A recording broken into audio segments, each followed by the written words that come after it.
ভারতের আগরতলায় বাংলাদেশের সহকারী হাই কমিশনে হামলা, বাংলাদেশের জাতীয় পতাকা অবমাননা, ষড়যন্ত্রের প্রতিবাদে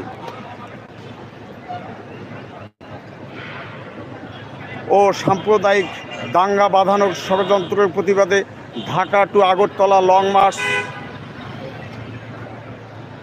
শুরু করেছে বাংলাদেশ জাতীয়তাবাদী দলের অঙ্গ সংগঠনসমূহ, বাংলাদেশ জাতীয়তাবাদী যুবদল, ছাত্রদল ও স্বেচ্ছাসেবক দল।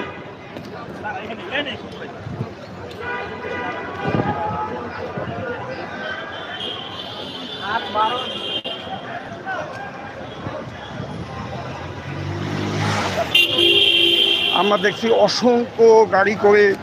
অসংখ্য গাড়ি আমি দেখছি দুটো লেনে জ্যাম লেগেছে।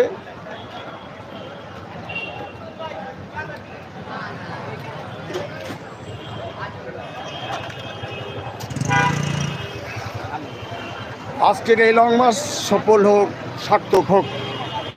ঢাকা টু আগরতলা অভিমুখে আজকের এই লং মার্চ সফল হোক, সার্থক হোক।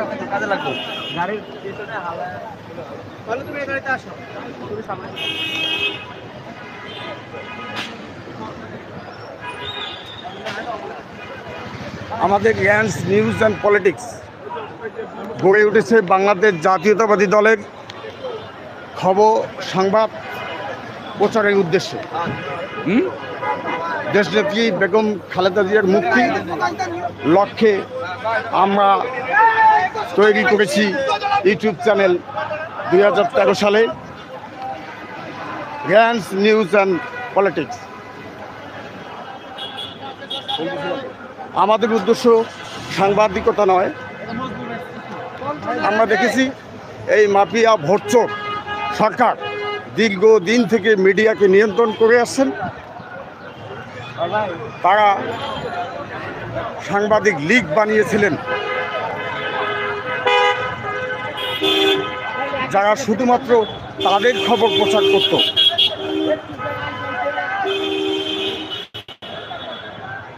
অন্যদের খবর প্রচার থেকে বিরত থাকত এবং যদি কেউ এই সংবাদ পরিবেশন করত তাহলে তাদের বিরুদ্ধে শাস্তিমূলক ব্যবস্থা গ্রহণ করত এই মাফিয়া সরকার। আপনারা অনেকেই মনে করেন যে র্যান্স নিউজ অ্যান্ড পলিটিক্স মনে হয় সাংবাদিকতা করেন। এক্স্যাক্টলি আমরা